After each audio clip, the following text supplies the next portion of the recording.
2024.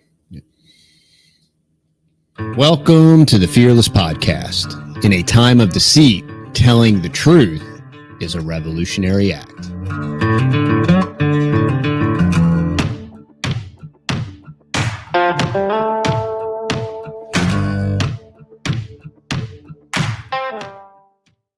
All right, y'all. Welcome back to the Fearless Podcast. This is episode 26 for real this time. For real this time. So the last time when we had William, the permaculture consultant, on, I stated that it was episode 26. And in reality, we had recorded episode 25 on our old crusty internet. And it was so terrible, we couldn't post it.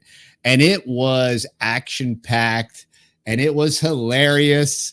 And unfortunately, y'all will never get to experience it, not even in the archives of the, it's not even on 4chan or anything like that. No, it's where it's in the waste bin file because with it trashy connectivity, the audio is trashy, the video is trashy, and the hilarity ensues. So now we are Starlinked. We are on all the webs and the internets and all these things and the like and the such as. And so we're bringing you the quality that we know that you deserve. And welcome back to episode 26. It's good to be here. It's good to be here. Yeah. The end of 2023 is nigh. Some would like you to believe that the end of humanity is nigh, but maybe we'll talk. Maybe we will talk about that. But maybe. Yeah, so we're gonna jump right into it, and we've been busy here around the farm. Very. Yeah, I wanted to talk about some of what we're doing here, and then also talk about what the boys are doing off the farm. They're incredibly industrious. They've been landing some bigger jobs. Yeah, they're accumulating assets here, not just fiat, but they're physical assets, hard assets, and they're investing in all these cool things. So yeah, we can touch on that too. Yeah, So the first thing that we did is, and we'll have videos coming out on all this on the main channel. So our first segment of the show is around the farm. Yep. So I saw a video by my very good friend, virtually so, David the Good, that I have never met in person, but someday soon, Lord willing, we will get to meet. We had a trip planned and then it got canceled. Yeah, but we're gonna make it a point to. That's going to be a 2024 goal, is to meet David the Good and to meet many of you awesome people. Yeah, and so we're gonna be doing that. But I saw a video from David about, he's got a really big greenhouse. Yes, probably double the size of mine. And he was talking about these plastic barrels. And so he got like these white plastic barrels, 40 or 50 gallon barrels, and he spray painted them black and he put water in them and explained the whole process. So I'm like, this is so awesome. So I went on our most beloved resource. Now, if any of y'all, if y'all are homesteaders, and holler if you hear me, if you are Craigslist addicts, but we are, relatively speaking, I mean, we do find a few things on Facebook Marketplace, but when it comes to critters and farm equipment and trailers and different things, I would say the bulk of what we find it on Craigslist. Yes. Yeah. And between Craigslist and Facebook Marketplace, it's incredible what you can purchase and the deals that are always going on. And stuff that you can scoop up for pretty decent half price. Yeah, it's great. So I found a guy not so far away, a really awesome guy named Ken. And Ken is in the Kilgore area, and he has all different kinds of awesome containers. He even has like water totes, like large water storage containers that I'm going to be getting for some of these, rainwater collection and different things that we've been talking about. We're talking about, using the pond, and when the pond is in excess, getting ready to hit the overflow, we're going to pump it out into water storage containers. So Ken has those containers for crazy cheap, like $350. And we already got the big old semi-trash. We got the semi-trash. Yeah, we can pump her. Yeah. So we have the infrastructure. So went down there. I was looking for was looking for plastic barrels, and then I'm like, oh, on my way back, I'll hit the hardware store, buy like the cheapest black spray paint. And I get there and I'm like, wait a minute, bro, you have black barrels. So I was like, $20 a piece. That's awesome.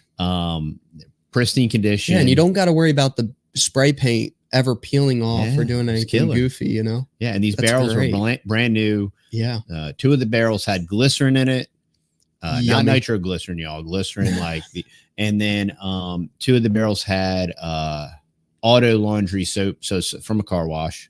So it was just so, and we're not using these barrels this isn't palatable or anything. Nope. We're just using these as a heat sinks. That's it. In the greenhouse. So I hurried up, put them in, filled them up, because we've had 2 chillier nights, relatively cold nights. Yep. Getting down into the coldest the 20s. nights that we've had so far consecutively, where it got down to at least 26. And this morning it was pretty awesome. So I lasered them, I thermometered them as the sun went down, and they had got to about 61, 62.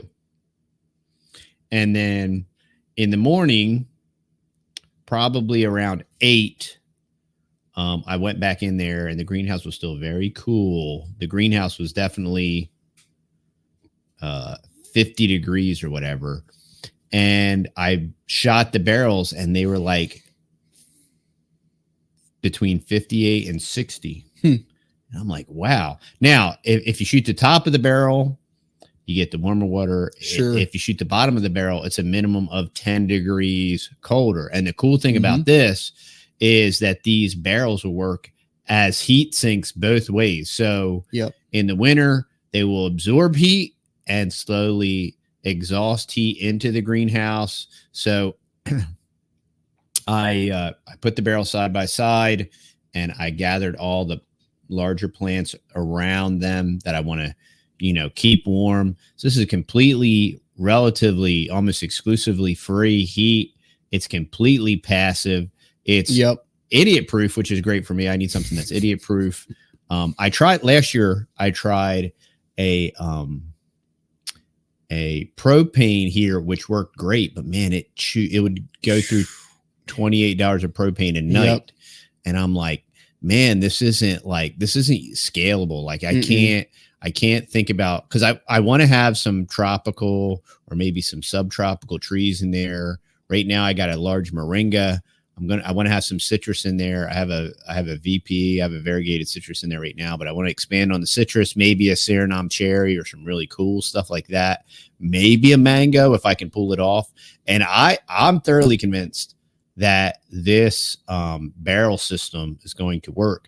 Now, the other fascinating thing about the barrel system, since the cold water's on the bottom, the hot water's on the top, is in the bombing heat of the summer, it's a thermal exchange again, and it'll actually regulate and cool the greenhouse. So it will extract the heat from the greenhouse. It'll be absorbed by the barrel. And then it regulates the temperature both ways. So it's just giving you a more moderate temperature. And so far, so good. I'm going to continue to monitor it. I'm actively rooting in the greenhouse. I did expect this year that I have to bring all my cuttings in inside. And I was already making a contingency plan. And it's always a nightmare. It is. This year I didn't do too many, but I usually do like way too many. And I got to try to stick them everywhere. And then people are stepping on them and tripping on them. And it's like retard circus around here. And that's the way I do things. So it's dumb. So this will be less dumb. Yeah. And it's really neat. And if you don't have a greenhouse, I mean, it will, if you like to grow things, it is a ultimate game changer, especially in the wintertime, because like today, it actually, so today the high outside was 54. The greenhouse got up to 100 easily, got up to 100. And now with these barrels in there, it's going to make it actually a little more moderate, which is kind of nice, because usually when it gets to 100, I'll open the door, maybe start to roll up the side. But I'm really kind of excited about this. If this works, I'm just going to continue to multiply the barrels. And Ken said, "Hey man, when I get more black ones, I'll call you." And I was like, "Oh, perfect. that's great. That's great." And I shot the dark blue one, and it was considerably less hot on the top. Yes, because these barrels, when I shot them at the top at like 10 o'clock, they almost were at 100. Wow. So they get very hot, which is cool. It was neat. So that's pretty exciting. And then the second really cool thing is the boys went to Texarkana to buy a work trailer. Yeah, we actually found that one. James found that one on Craigslist, or was that on Facebook Marketplace? Marketplace. I think it was on Marketplace, and it was a really good deal. We just started looking for one because our construction business has been growing really well. We run like a construction business / handyman, do it all business too. So we do electrical, plumbing, and construction, and a little bit of AC, mini splits, and all types of / guys that show up on time and can communicate with you and you understand what they're saying. And we paint too. We kind of do everything. Yeah. So anyway, we're like, we last month, or no, this was this month, a couple weeks ago, we went out and they were running some amazing deals at Home Depot for some Milwaukee packouts. So we were able to buy about $1,000 worth of Milwaukee packouts and then save $300 on that. So that was awesome. Big blessing. But now we have really expensive packouts in the back of the truck with all the Milwaukee tools in them. So, I mean, it's a lot of money tied up right there. So we're trying to figure out how to secure these things and lock them up when we're going to Home Depot or parking the truck somewhere and we're leaving it. And we're like, it'd be so great because we've seen other people, once their businesses kind of start to expand, they get a work trailer. And it's just a box trailer, and you can put all your tools in it. You can lock it up. People can't see what you have in there, so they would have to be really greedy to try to break in. So the Lord blessed us with one yesterday. We found one for a really good deal. It was 2021, and the guy bought it before the previous owner bought it right as COVID was happening, and just only used it for like 3 months and then put it in his garage, and then sold it to this other guy, and then we bought it off him. So the tires are brand new, the paint job's brand new, so it's awesome. Anyway, so James has big plans for it. He's going to be totally it's going to be an off-grid kind of shop / storage for all of our tools, but they'll all be up on the walls and everything like that. So we're going to make a series about that. So me and James went out today, actually, and we started buying some cabinetry grade plywood and 2x4s and different things like that. So we can start making shelves and hangers and all types of cool stuff like that. But anyway, I had some ideas about the solar panels too. Yeah. And that's what we're going to do. We're going to get a big old 2000 watt battery and stick it on in there, and then throw some solar panels on the top possibly, and we'll be good to go. When we show up to a job, we'll have all the power inside the trailer. And then if they do have power there, we're going to also have some backups so we can just plug right into the grid, and certain plugs in the trailer will be just direct feed from the grid. And then also when we bring the trailer home, also if it's overcast, we can plug it right in and it'll charge up the batteries too. And then also, really big blessing, while we went out to go get the trailer, we got the trailer. It was in a really, really nice neighborhood, and really big neighborhood up there.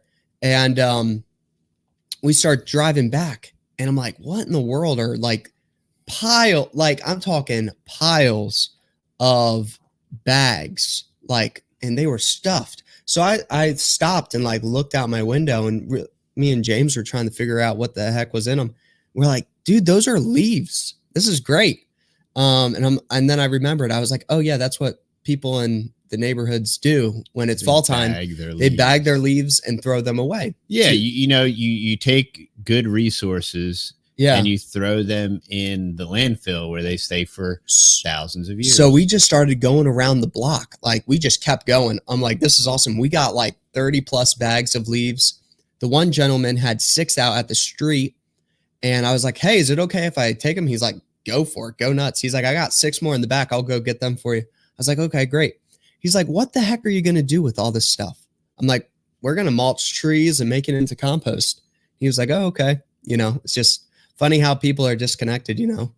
Yeah, it's amazing how, it is. You know, and they have such a precious resource and they just don't even know it. They're going to throw it away. What's fascinating is it would be one thing if the municipality, and some municipalities claim certain to do ones this, claim to do it. It would be one thing if your municipality was taking it to actually compost it, but these were in plastic trash bags, and it's highly probable that these were going to a landfill. Yep. And I mean, how ironic and tragic is it that people are going to rake up a resource that's going to renew and regenerate their soil, and give them that green lawn that they so much deserve and desire, and they're going to throw it away, and it's going to become absolutely worthless, and it's going to actually take from their land, you know. But I'll take it.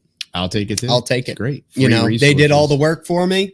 It felt so gratifying just picking up all of, like, I know how hard it is to rake those things up and put them in the bags, and there's like dozens of them everywhere. And anyway, so we got home and we surprised Dad with it. And you've been saving up some cardboard. Yeah. And cardboard that's what we did. We did a little bit of that today. And you just cut the cardboard, put it around the tree, and then just dump a big old bag. Yeah, when you guys went to get material, I did quite a few more. Awesome. And I'll be able to finish them all tomorrow. So the entire back food forest will be mulched. Sweet. And we'll be ahead of these Texas weeds this year. And we're rather mild. I'm just thinking that this is going to be a real a year to remember when it comes to the old food 401k. And it's been really gradual. We had the most beautiful fall ever this year in Texas. The whole entire time being here, it's been the most gradual winter ever that since we've been down here for a decade that I can remember. All the leaves beautifully changed on the trees. They stayed on the trees for like weeks. North. Yeah, and it was great. I'm like driving around, like there's leaves on the trees. Seasonal. You know, it's seasonal. Weird. It's great. So anyway, let's move on. We're going to move on to announce some sponsors of the show real quick here. Yeah, before we move to the next segment, if you're looking for precious metals, gold, silver, platinum, what have you, please give Stacey a call. She will give you a price. Her number is 318-564-5823. Tell her the Texas Boy sent you. She's a Miles Franklin broker, and she's incredibly competitive. They are great friends of ours. Chris over at the Financial Prepper. They're great people. That's where we get our silver. And it's a very simple, easy, quick transaction at an incredibly reasonable price. And spot is still somehow reasonable. They continue to manipulate that, take advantage of that manipulation, and give Stacey a call and have her quote it for you. Then secondarily, as always, visit TheTexasBoys.com if you want some merch. If you want a shirt, maybe, if you want to make a statement. I'm the control group, or all Transformers are Decepticons. All Transformers are Decepticons. We may be talking about that later in the show. But so check out TheTexasBoys.com. We greatly appreciate the support, and it does enable the boys to do all the stuff they do. They bought another truck. They brought a trailer. They've used our social media to fund all of their business ventures. And they continue to parlay and reinvest it, and we can bless the community with it, which is so great, you know.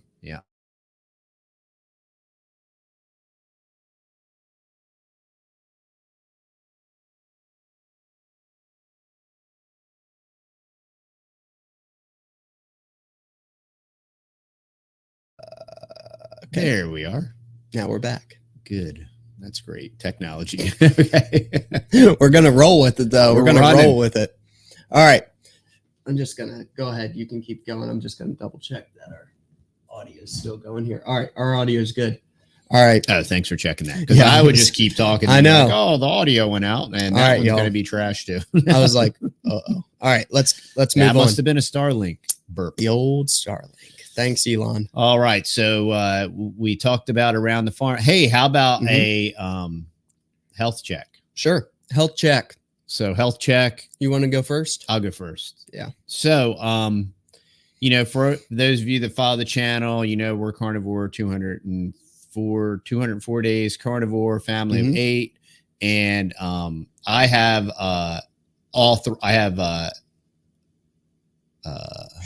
encapsulative arthritis, which is what disintegrated my left shoulder, degenerated it, had to get it scoped.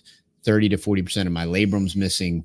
Had to get some major 4 orthopedic surgeons told me I needed a shoulder replacement. And they disconnected your bicep. And they did a bicep tendinosis to give me more room in my shoulder. So that's been great fun. I got stem cells, which helped with the inflammation. Yep. In order to further help with that, I'm like, hey, let's do this carnivore thing. So I'm 200 days into the carnivore and eating lots of animal base, lots of eggs, carnivore coffee, and all these different things. And I said, you know what? I'm feeling like this excess amount of inflammation in my back and neck. I think what I want to do is restrict my diet further. I think I'm going to go red meat only. And today is day 6. Okay. And I'm almost 1 meal a day. Today I had 2 steaks. So nice. It wasn't quite. And the second one was a ribeye. And Dude, it was fabulous. I had one eat too. 6 of them. That was amazing. They were actually on sale. And we got them for, I forget how much we got them for, $8 a pound or so. No, $7 a pound. Yeah. $7 a pound. And then we got some top sirloin for $3 a pound.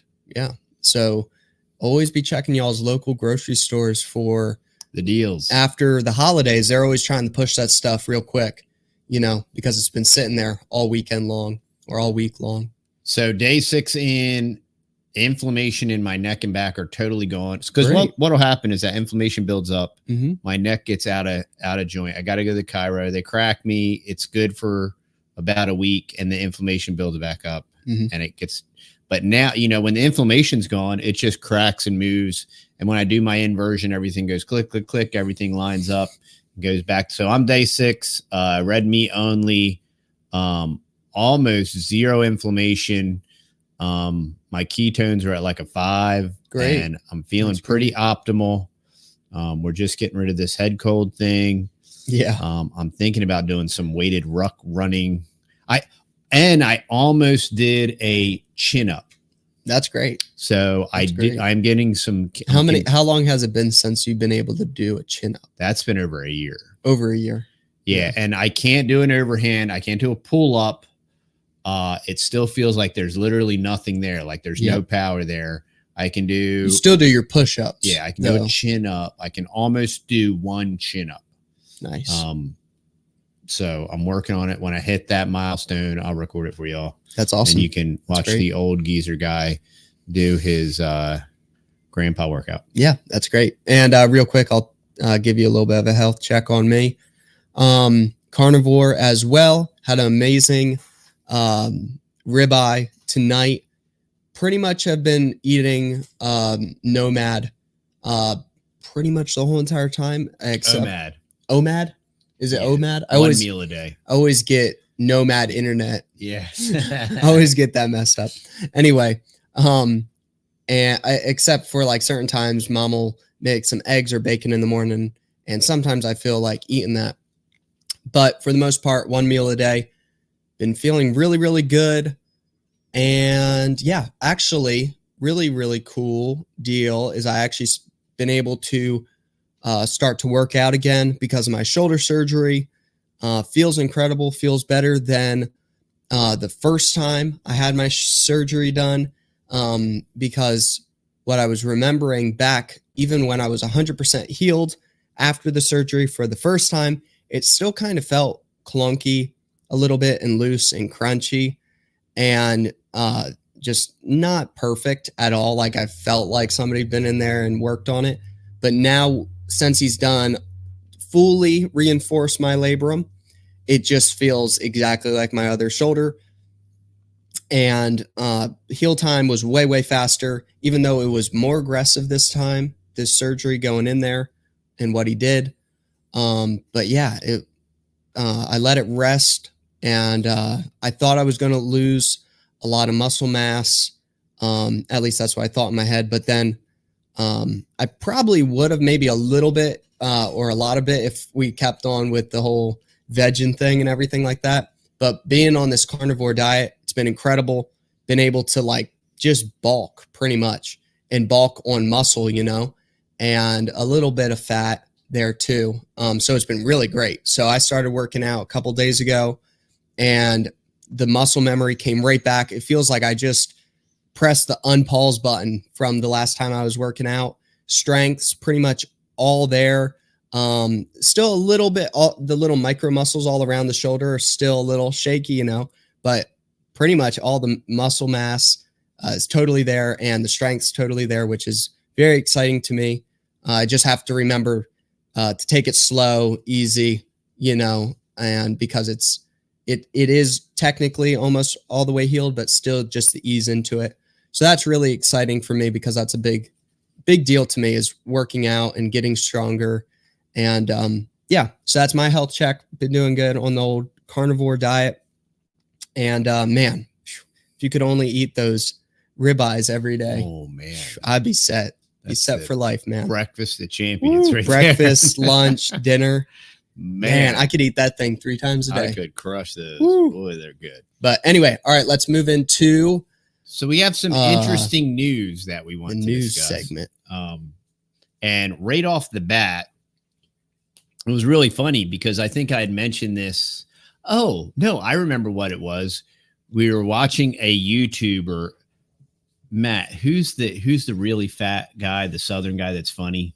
Oh, Matt. It's a Southern thing. It's a Southern thing. Yeah. So there's it's a Southern thing, and He's we love great. it because, you know, we're Southerners and whatnot, and all the stereotypes are totally awesome.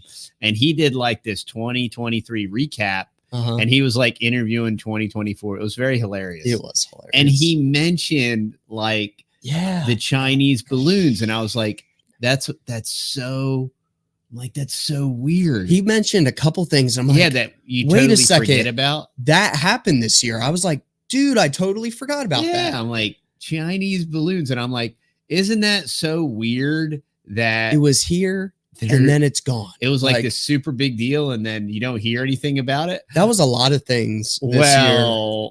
Well, wait, look what I just found. And we even have a sound bite for this because we're talking about China. So China, I have to have my China. China, because China. That's true. Thanks, China. Matt. You're really on the ball. All right, buddy. 2 Chinese balloons. Oh, yeah. Spotted flying over Taiwan ahead of the nation's presidential election. So once again, you know, China spying election, blah, blah, blah, you know, World War III and like impressive technology, but the best they got is a weather balloon, you know, and What the heck? You should see the photo. It's great. It's military observers have spotted 2 Chinese balloons flying over Taiwan. I think they're both shaped like Pokemon. That's how they know they're Chinese, I think. 2 Chinese balloons. They have a big old TikTok logo on top of them. Yeah. Right on the side. Flying over Taiwan ahead of the nation's presidential election. Yeah, because there's not like something like an internet or anything. Nah. No, you have to send a balloon up with some snail mail 1960 NASA data collection devices. I don't know. It's so funny. The balloons traveled from China and over the Taiwan Strait on December 17th and made a course to the north of the island nation. Taiwan's defense ministry said, as reported by ABC News. Oh, so good. It came via the propaganda. The ministry said the balloons reached an altitude of 27,000 feet, went east and disappeared at 9:36 a.m. and 4:35 p.m. And that is all just totally irrelevant information that means absolutely nothing. But, you know, when you include the times and the elevation, it's scientific, you know. So my scientism, you know. Yeah. Another Chinese balloon passed southwest of Keelung on December 7th. China has flown these balloons over the U.S., Europe, South America, and Taiwan. But the communist nation maintains the balloons were just used in weather data collection. What the heck? They're balloons, y'all. Taiwan's defense ministry also called them weather balloons. So this is a nothing burger, nothing story. I thought it was crazy. hilarious. I thought it was funny because of the whole China balloon thing debacle earlier in the year. Probably going to go into that. There's absolutely no reason to rehash any of that. But it was so funny because I said to Matt, like, I literally think it was yesterday or 2 days ago, like, yeah, that's so weird. Like, whatever happened with the Chinese balloon things. And then what do you know? 12/26, we have two Chinese balloons spotted. And then, of course, they tie it to the election and all that nonsense. It's just like, I'm just waiting for Cyber Polygon, y'all. Okay. So that was the first one. I thought that was humorous. So yeah, I thought I'd interject that there. Second article says 3,000 doctors file lawsuit against Biden administration mandate requiring gender affirming care. This is good news. This is great news. This is why I wore my shirt. That's awesome. All Transformers are Decepticons. You can find that at the texasboys.com. And a group of 3,000 doctors have filed a lawsuit against the U.S. Department of Health and Human Services over a mandate that will force them to provide children with so-called gender affirming care.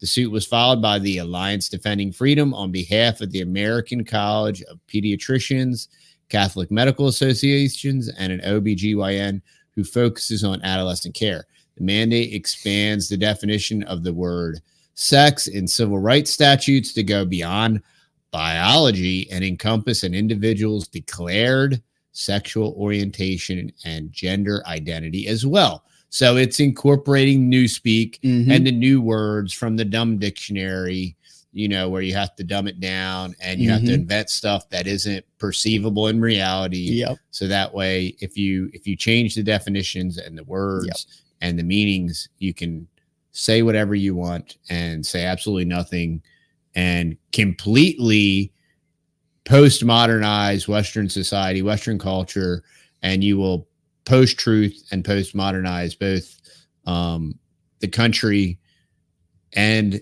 the society. And that's where we're at. That's why we have like stuff like gender affirming care and gender identity and sexual orientation, all these things that are void of any observable facts, let alone the fact that these poor kids are kids and let them grow up before they make tragic adult decisions. Yeah. Let them become adults and then they can do all this barbaric stuff and pump their stuff through pharmacia and big pharma and become permanent recipients of more of big pharma's, not just your immune system on demand, but now you can have your hormonal system on demand. You know, well, they should really just extract the pituitary glands and their thyroid and just go full synthetic, full Decepticon.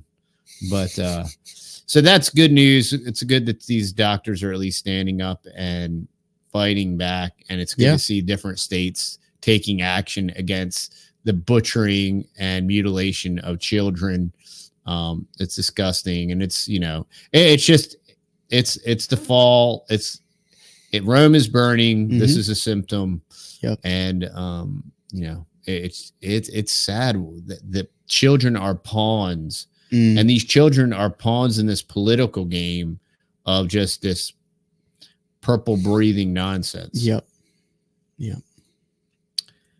Here's other good news.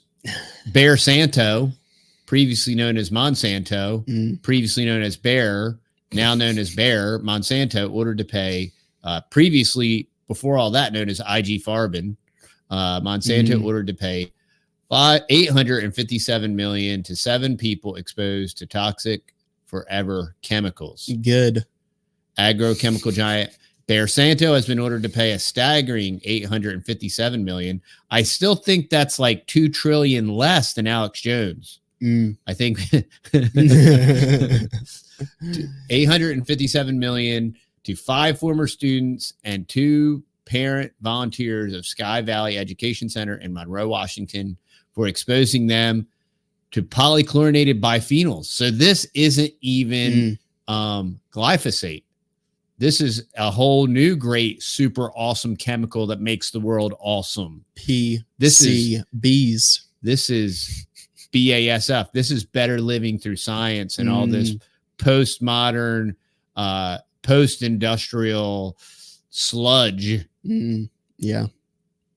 You know, this is why people want to pursue permaculture. They want to pursue regenerative agriculture. They want to get back to the land. They want to get back to a slower, simpler way of life. They want to raise their own food. They want to know what's in it. And they want to know that PCBs are not in it, right? And then we can do these regenerative things and we can sequester. When you compost, right, there can be this different toxins and different things in your compost. And through that process, through the people that pay attention and do all the testing and the microscope work and all that stuff, they're seeing that this stuff can get broken down and absorb and neutralize, like with biochar. Biochar will sequester this kind of stuff and make it inert and different neat things like that. So, you know, all is not lost, but they, them, and those, and the transnational mega corporations and the crony capitalism, you know, they want to kill us. It's the slow kill that Catherine Nelson Fitz talks about. Started it well before the 90s, and it was a byproduct of World War II, basically. PCBs, banned from production in 1979 due to their toxicity, were commonly used in construction materials such as caulk, light fixtures from the 50s to the 70s. The slow breakdown of PCBs, often referred to as forever chemicals, have resulted in lingering environmental exposure, particularly in schools, of which approximately 55,000 were constructed during the peak decades of PCB production.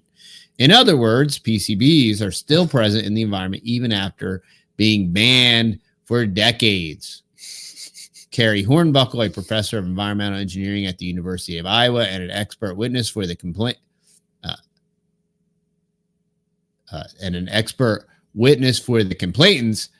backed their claims. He emphasized the lasting impact of PCBs on schools, given that schools were built to last and they're not regularly modeled. Those materials still reside in the caulking around the windows and between the masonry and structural joints of the building.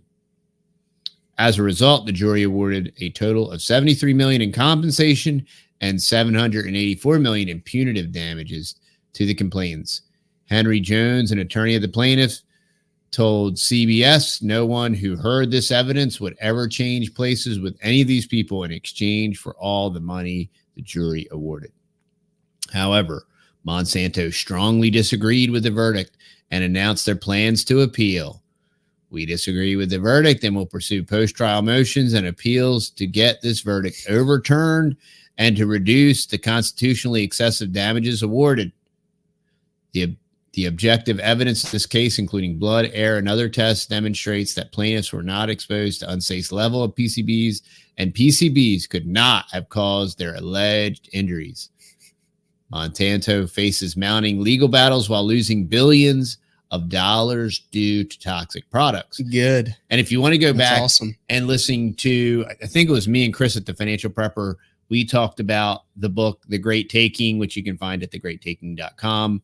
And you want to know about these punitive damages and these large companies and how they have synthetically redistributed stock ownership. You no longer get a stock certificate. You no longer own any stock.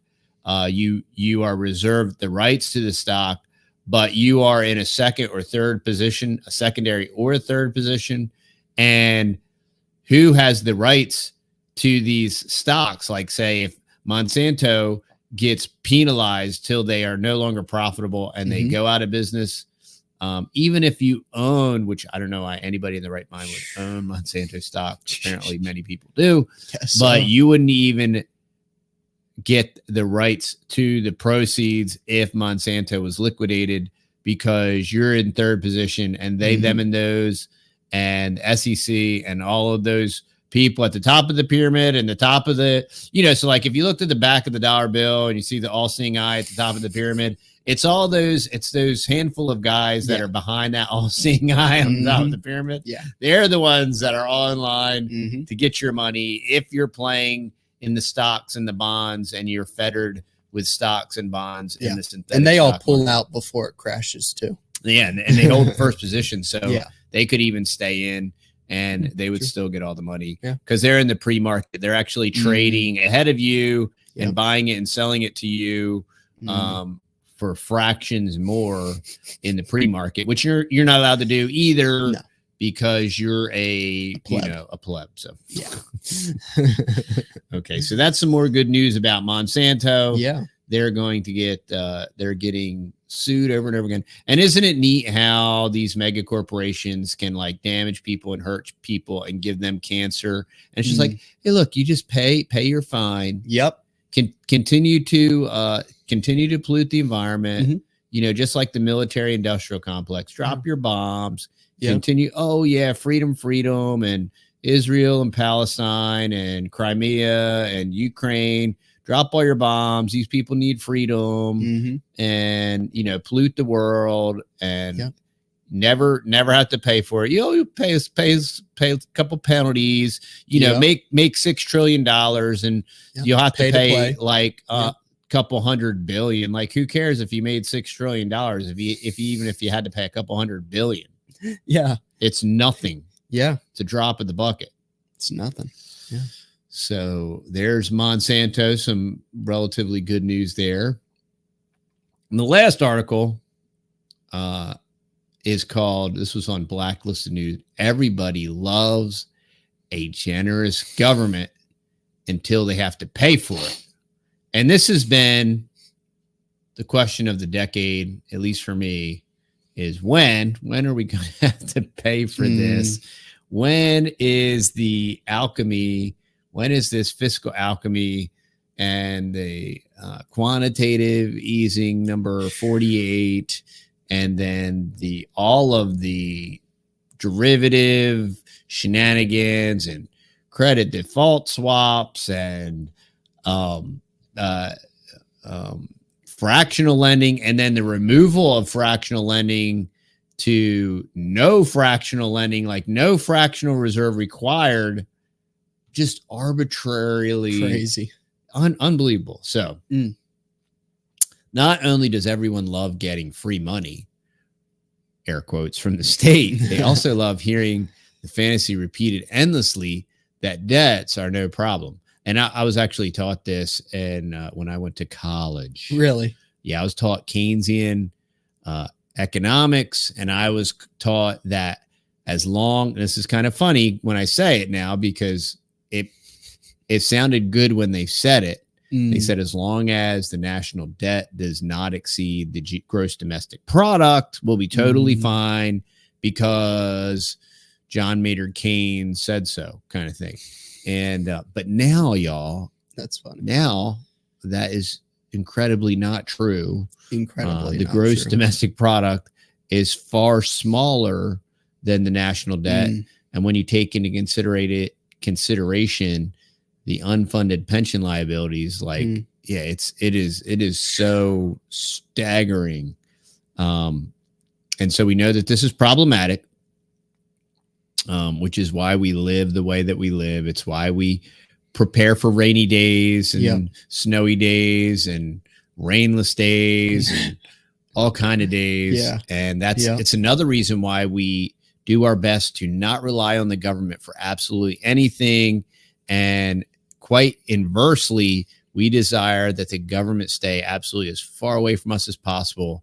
And if it pleases the crown, if they might leave us alone, that would be just wonderful. Governments, like individuals, can spend liberally with great generosity. Still waiting for that. Or they can be frugal. Everyone receiving government money loves the state's free spending generosity as it is free money to the recipients. And the way you set this scam up is you give the free money to people that not only would never pay it back or could never pay it Yep. back, but just simply aren't going to pay it back. Yep. And you give them peanuts, and then Mhm. you give all your cronies like the big bucks for their, underground military bases and, buying 200 and 300 acres on Maui and all that kind of cool stuff. But there's no such thing as truly free money. A reality discussed by Niccolo Machiavelli in his classic work on leadership and statecraft, The Prince, published in 1516, y'all. We going back in history. In Machiavelli's terminologies, leaders could either pursue the positive reputation of being liberal in their spending, not liberal in a political sense, or suffer the negative reputation of being mean, i.e. miserly, tight-fisted, and frugal. So what is being demonstrated here is that this is the way that it has been done, and this has been observed clearly since before 1516. Machiavelli just wrote it down in his book here, so we understand how these things work and why they're done. And it's the same old. Satan's still the prince in the power of the air. It's the old playbook, and it is just like Back to the Future number 8. They can't come up with any new scripts. It's all retread, rehash, copy paste. I saw this Twitter post of all these sequels that are going to be this year. Oh, it's so retarded. Oh, movie sequels? It's total idiocracy. It is. It only gets the only thing that year. was funny is I can't believe they didn't have like Idiocracy 2 wasn't at the bottom of the now list. What they do is it'll be another copy and paste of the same stupid movie, right? Just all they're doing nowadays is changing their genders. Yeah, it'll be Purple Breather and their skin tone. So that's all. That'll be the only change in the movie. Yeah, and So- it'll be boring and stupid, and nobody will watch all the it. jokes will be stupid and dumb. Not that we watch that trash anyway, but it's just kind of hilarious. I don't waste my brain cells. It's on that getting stuff. to be so ridiculous that nobody watches it. And then what's the point of doing it once nobody watches it? It's just like the sports ball stuff too. Once we examine this necessary sequence of liberal spending, it turns out the generous government is anything but generous, as it is eventually forced to impoverish its people to support its spending. It is the miserly leader and state that is actually generous, for it is the miserly leader state that places a light burden on the earnings and livelihoods of the citizenry. As Machiavelli explained, taxes and the inflation that comes from with free spending both rob everyone, while the state's generosity is a political process that necessarily distributes the largesse asymmetrically. What is that? Wealth redistribution, which is what taxes are. I contend that our current artificial synthetic stock market is completely and totally wealth redistribution. Prove me wrong. If he is wise, he ought not to fear the reputation of being mean, for in time he will come to be more considerate than if liberal, seeing that with his economy, his revenues are enough that he can defend himself against all attacks and is able to engage in enterprises without burdening his people. Thus it comes to pass that he exercises liberality towards all from whom he does not take, who are numberless, and meanness towards those whom he does not give, who are few. The profligate state and leader fail, for their resources are squandered. We have not seen great things done in our time except by those who have been considered mean. The rest have failed. A prince, therefore, provided that he is not to rob his subjects, that he can defend himself, that he does not become poor and abject, that he is not forced to become rapacious, ought to hold little account a reputation for being mean, for it is one of those vices which will enable him to govern. It's just talking about having some control and having some wisdom and being wise. And this had past tense a lot to do with fundamentals and free enterprise and free markets. Now, there's no such thing as free markets, free enterprise, or any of those things, because all of the underlying fundamentals have been shattered. And I mean, we don't even have fractional lending anymore, y'all. So we can't, and we can't even, Chris was on, we did a live stream and he was talking about, he's doing some trading classes and he's doing some day trading and everything. Fundamentals have been completely gone. I was back in 2008, I was day trading and I was using this software, expensive software, and you could chart trade, and it had to do with the volume, and there was different triggers. You had stuff called teacups and handles and all these different, but the software would analyze the stocks. It would analyze these different spreads and it would pick them for you. You know, you'd put in the parameters and it would pick them for you. And during that time, all of these different strategies inverted because the fundamentals were completely gone. They were shattered. And, you know, George Bush said, we have to abandon free market principles to save the free market. And I remember sitting on the couch and wasn't married that long at the time. And I was like, babe, if we abandon free market principles, we cease to be a free market. So that was way back in 2000. Fool me once. Shame on you. If fool me, we can't get fooled again. That's right, George. You're a good man. You're a good president. We appreciate you, buddy. Say hi to Obama for me. So, yeah. So this article, there's nothing new under the sun, y'all. And yeah, they're just pointing out what has been done. They point to the federal debt, the total public debt, and inflation. The chart is unbelievable. And they want to worry about global warming and their fake hockey stick charts. This is a real hockey stick chart, y'all. It is unreal. And here's the reality of that. The chickens have to come home to roost. We don't know what it's going to look like. We don't know exactly how it's going to manifest. We don't know how it's going to roll out. There will be repercussions. My dad taught me something. He said, there is no such thing as a free lunch. And even though I haven't been eating this supposed free lunch, okay, we're going to all have to pay. We're all going to have to eat the free lunch, and it's going to cost us. And that's called, you know, being an adult. You know, it probably won't cost those that aren't good at adulting, and it won't cost those that have the purple hair. But for the responsible people in the room, we're the ones, you know, the law-abiding citizens. We're the ones that are going to have to clean up this mess and figure out a parallel economy, a parallel society, and a parallel community. So it really makes sense to start doing that now. You know, we talk about these things. These are points to ponder, things to consider, stuff to talk about, network about, think about, not to really dwell on. That's why we have the farm. That's why we have businesses and we're busy producing. I mean, look, y'all, we got to be busy. We got to work. Somebody's got to pay. Somebody's got to do it for all these 200,000 illegal immigrants flooding our southern border. I mean, who else is going to buy them backpacks fully stocked with clothes and like debit cards with $5,000 on it? I mean, who's going to do it? Greg Abbott. I looked at an article. I didn't add it for this one.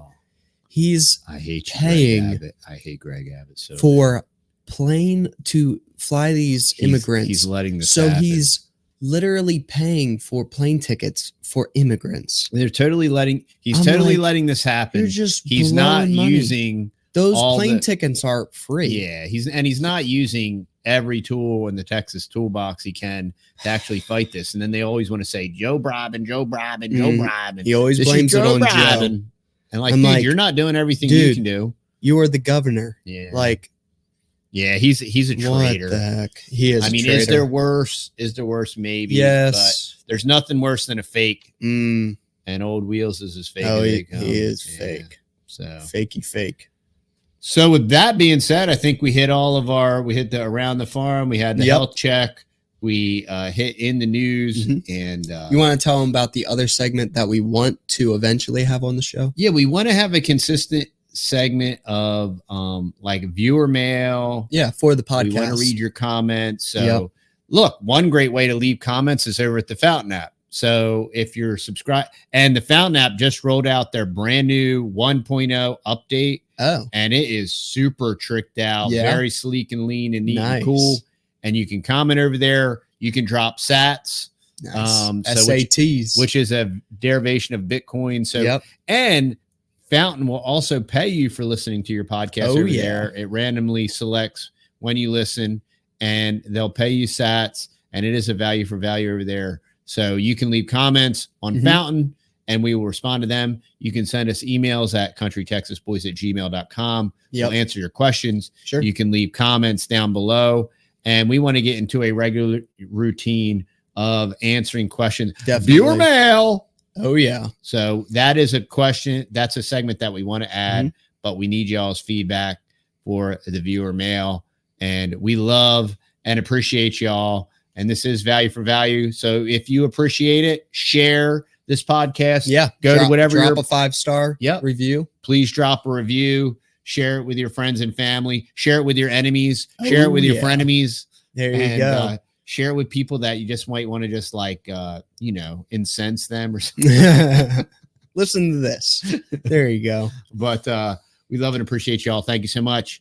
And remember, stay fearless, my friends.